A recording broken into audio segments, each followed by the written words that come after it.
personally did. Ako rin. I have dated someone who was Pinoy.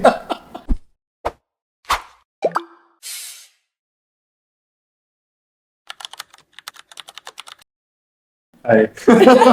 I'm Atak Justin. I have a TikTok and I promote Hokkien through content that I think is funny, and some people think it's funny too. So, so there's that. And I recently graduated. I took up BS Management, and right now I'm going to work in Makati. Thank you for that introduction, Tosha.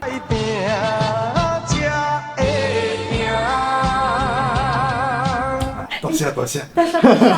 Iyak kasi ako eh. Ako rin.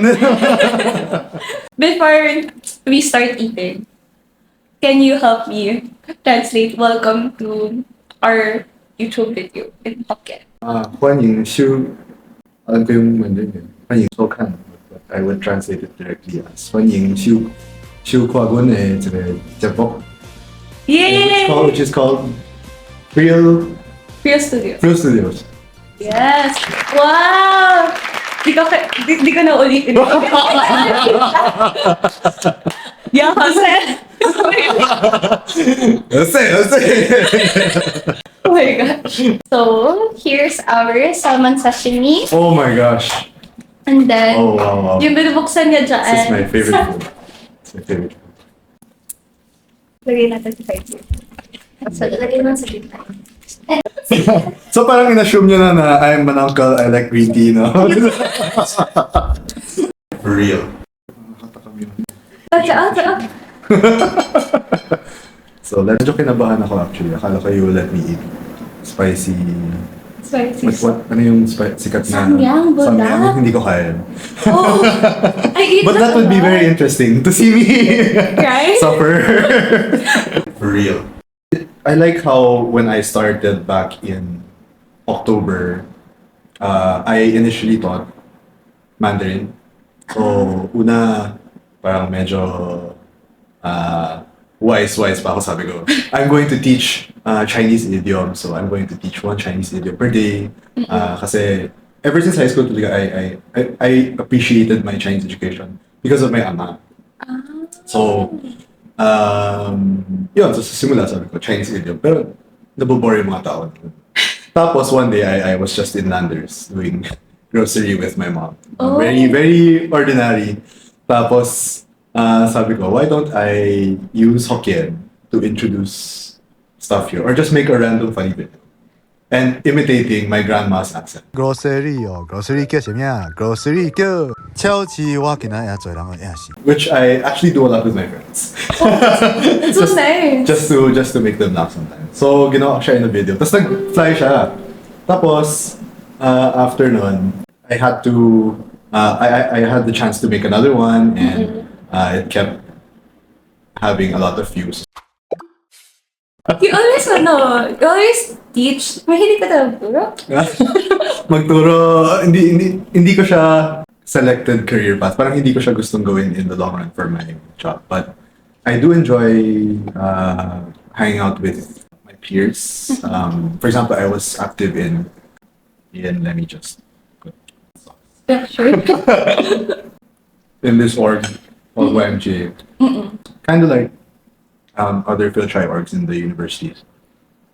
So natutuwa ako when I coach my fellow members about anything that they might need help with their studies or with their love lives or whatever they're going through. Parang more of coaching is what I appreciate about the teaching side. My Chinese has an English accent. You see, it's hard already to learn Chinese here in the Philippines. Whenever people say, parang I feel so insecure, I'm not Chinese enough. Parang fine. And it's perfectly fine. It's in the gaslighting by our amas and angkongs. I think there's not much to be ashamed of kasi you're in the Philippines, we speak English. Right now we're speaking English. Yeah. Actually, my grandma,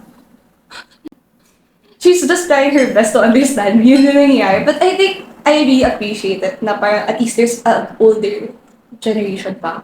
You know, I bet your parents used to say, "Oh, sige, sabo, okay, yashong kong nana ko yo." Tapos ngayon puro English na. Is that true? Then That's for your mom, applicable to my to your situation or and to your my mom? older siblings. To your older siblings? Yeah, kasi I have a large age gap between them. They're so much better in speaking than me. Yeah. Kasi wala na talaga. I got exposed to like social media and Yeah, stuff yeah, like yeah. that. So I grew up as like an English era. Yeah, and you can't help it. I mean, Yeah. ako rin naman everyday. Feel ko nga, sinabi ko kay Thunderson the other day na, Tan, How do you ask her out for dinner, bro? Like here. Just like that. Ganun lang? Yeah. It literally means, let's go. That's the shortest. Yeah, you have to be, you have to be in control. You're the man. Oh, kasi ko Tan, parang walu, what's that? Ulipin ako, walu, pienso, kon. Sorry, pero parang my point there in saying that was that I speak Hokkien less, and especially now that my ama has passed away and my dad has passed away, ang kausap ko na lang sa bahay is my mom. So my mom only talks to me in either English or Filipino. So, talagang my Hokkien, I only use it with my friends na lang, and in TikTok. Other than TikTok, kasi you're also working na. What else do you do for like For hobby? fun and Yeah, for fun, ganun. college, I used to hike a lot. Do hikes and go on mga excursions outside. I'm outgoing.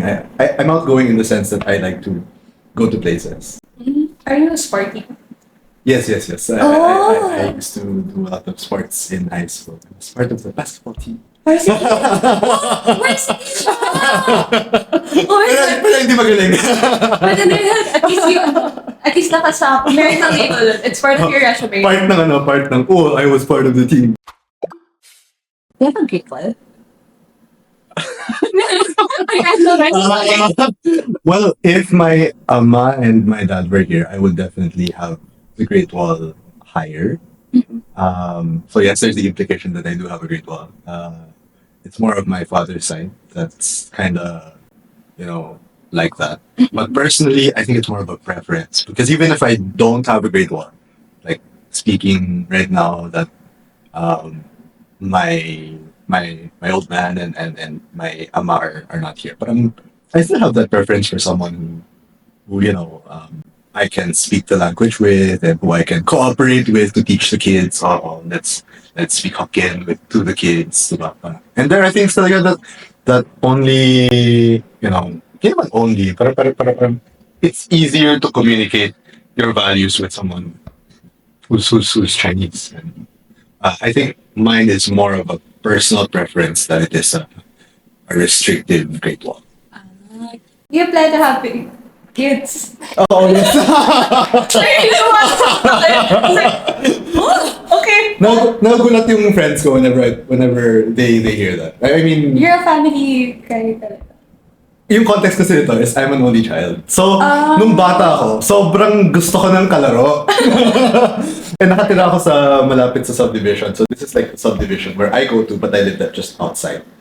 And whenever I would have my afternoons free, I would always look for my friends in that subdivision. Kasi sinasabi ng nanay ko na tawag dito, masyado ka nang lumalabas-labas. Tapos, sinong kalaro ko dito?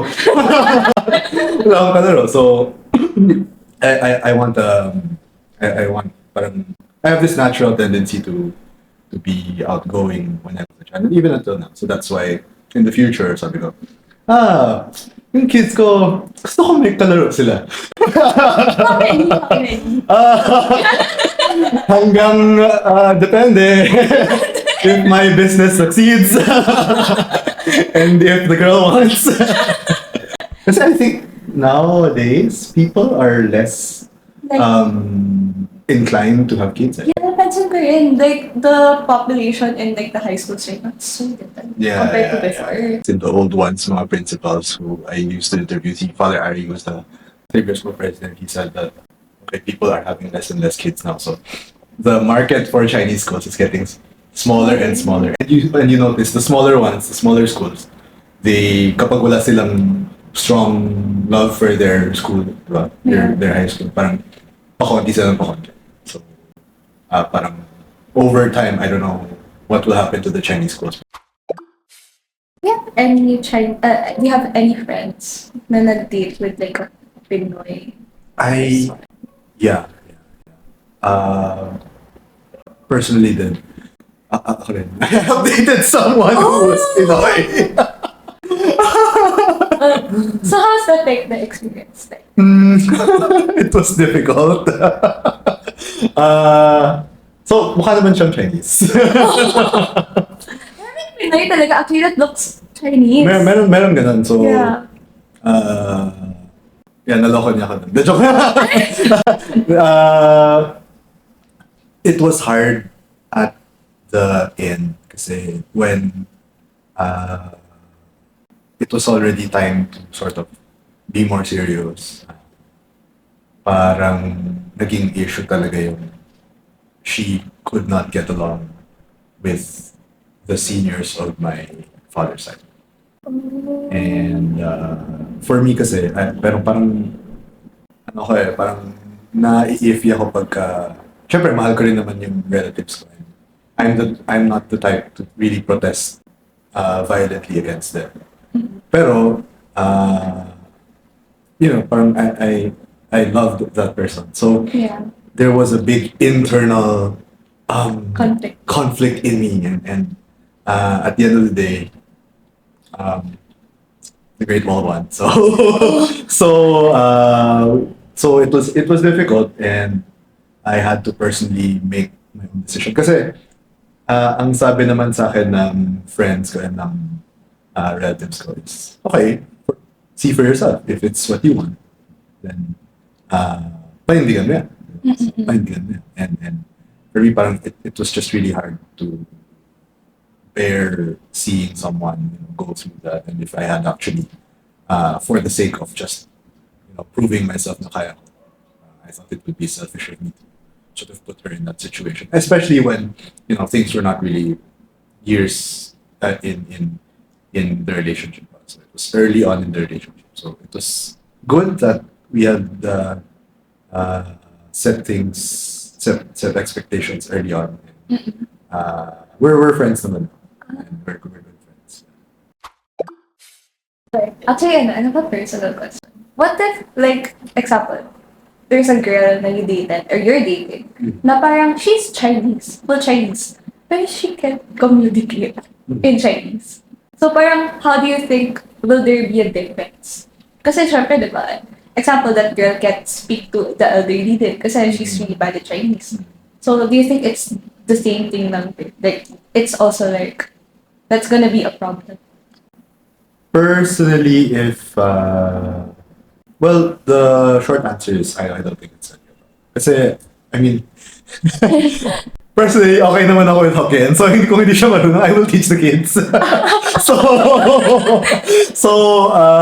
parang yung mga ganun. Kasi, being in a relationship, I think, you really have to accept the person. So, despite the flaws of the person, if you really love the person, then you have to accept those things, and you have to really make, you may say, allowances for the person. Okay, the person is Chinese, can't speak Chinese, but for sure the person will know some, and will try to understand some situations where you have to try to learn some phrase or something. Basta the end all be all is talagang kailangan tanggapin mo yung person. And for me, that's my convictions. Kaya lang. I'm just curious. It's not super tungkol sa people. Pero it's more so, parents mo ba before, when you were like younger, strict ba with dating? Like, did they have like eto, 18 ka muna before ka mag-date? Eto. Wala. Really? Medyo may double standards kasi. Lalaki parang pag lalaki mas okay lang. Pero pag babae, mas stricto eh. So, ever since growing up, parang wala naman. Can I ask, how early ka nag-date? Let's say grade 10. But those were like classmates. Parang pet. Wala siyang, so nothing's very serious. Yeah, that's Yeah. Grade 10 is halos 6 years. It gets younger and younger as time passes. It's shocking. Future question siya. Do you have like a goal in mind na parang by this age, I wanna settle down? It's flexible, but yes. So I'm still planning to get into law school. Oh. That's not sure yet, but right now I'm still working. While I'm working and trying to focus on the business, I'm still thinking of whether to go to law school next year. So maybe para sa akin, as long as I get married on or before 30 years old. Okay. Parang normal naman ata yun these days. Yeah, actually, before they say, di ba, na medyo late na yun. Pero ngayon nga, more than 13. More than 30 na nga. Yeah. Ikaw, meron ka ba? Ako? I want sana Have you talked about it with my parents. My parents kasi medyo open sila na nag-asawa na kasi my parents. Got married like, early? so early. That's No, not so bad. early. That's not bad. Yeah. So parang ako kasi, I like family a lot. Kasi. Hindi mo? Ikaw, ba't di ako makain? Ang dami mo wasabi. Kaya mo ba yan? Malakas talaga ako sa wasabi. Really? Yeah, I don't know. My brother Oh. made a TikTok about it. Oo nga, yeah. I was the one in the video. Medyo nakakahiya ka eh. Oh my god. Nakatakam talaga whenever your brother eats in restaurants. Yeah. Shout out to IR.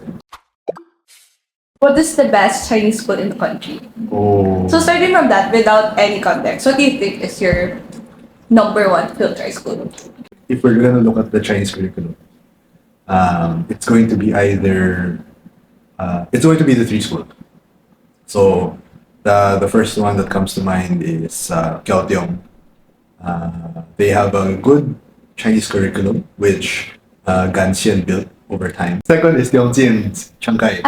Chiangkai and third is this is not by ranking. I'm just mentioning the schools that are good in China. Third one is St. Jude. So these schools have produced alumni that I think, and a lot of people would agree that have their Chinese proficiency higher than average. But when it comes to like the whole school life, I guess if you would go to high school again, where would you want to go? I guess if that were to be the question, I would either go to St. Jude or Xavier. Because I think Xavier has, although the Chinese curriculum is not so bad, it's not as good as the other Chinese schools. Pero I think the IB, once you get to the IB levels, they really tad you with one yan. So parang before you get to IB, before you reach senior high, parang nakadepende na sa upbringing mo at kung gaano ka kagaling sa Chinese. How about your school? My school is St. Peter. Pakonti na ng pakonti yung students. So before we used to be 1,000 plus in the school, and now they're just about 600. I recently attended, but I saw from the outside the morning assembly that we used to have, and that I don't know how to quantify the size of the quadrangle, but it was a big quadrangle. It's a big basketball court with some extensions on some sides. We used to fill that, as in punong-puno, siksikan. Entering the gate immediately, may masasabi na really tall guy. Excuse me, late ako. But now, I think 1/4 or 1/3 of that is now empty. Are you familiar with the courses you can take? Like those two people like us na parang they go to Taiwan, they go to China, they study, they see they have extra studies pa. Like what courses do they take? Hindi, so di ako po, it's either that or senior high school. Meron sila yung TMA Tasha. Yeah, I wanted to go. I'm planning to go like after college, the other one. The one in Liberty Hall. Liberty Hall yung yung Taiwan tour. Yeah, I plan to go there. funny. The Taiwan tour. You met someone. Lots of things happen there. No, but they're really open about it din, and Liberty Hall, nakakatawa. Yung sabi nila na, I found my wife here. I found my yeah. husband here. So it's really, some of them really brand it as that. They say that It's the Kai show. it's the Kai show. But being there in Taiwan offers you a lot of opportunities to learn Chinese. So, That's why I want to go. It's Yeah. not for the Kai show. yeah. Yeah. Taiwan or China, which is better? Mas maraming matututunan, more fun, I guess, overall. In terms of the language, mas malapit yung salita natin sa Taiwan. So if you want a more homey and accommodating environment, it's definitely going to be Taiwan because speak Hokkien with the people in the way that people speak Hokkien here. Yeah. In China naman, if your priority is to look for it'll be good in China. So, tapos if it's really the ranking that you're after, because I think the universities in China are slowly becoming more competitive in the global landscape. So if that's what you're after, you want to teach, you want to be part of the academe, then or if you want to look for business opportunities, then going to China, I think maybe better. Okay.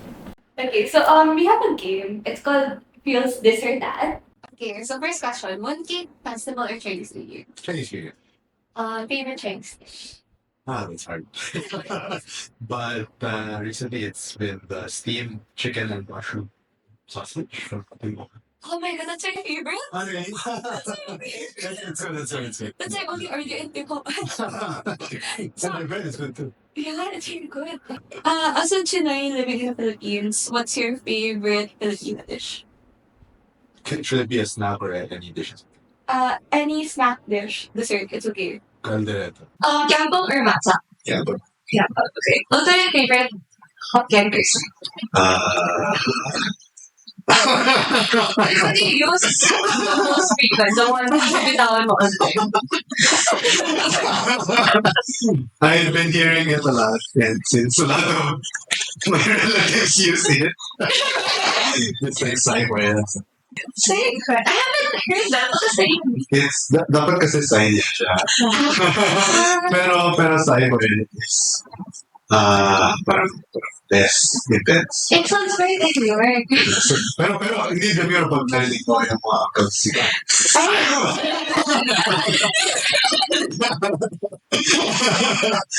Very mindful. Next question. Shawmai or Shalampa? Sure. Yeah. Thank you for inviting me here, and please follow me on TikTok. My handle is Justin Chua 24. You can also follow me on Instagram and Facebook. My Facebook name is Justin Chua. So, thank you so much. For us, don't forget to subscribe to our channel. And for more content, you can check us on Instagram, TikTok, or Facebook. And our username is @Real.Studios. So that's all for this episode in Feel Studios, where we always keep it for you. Thank you. Tasha. Real Studios, where we always keep it for real.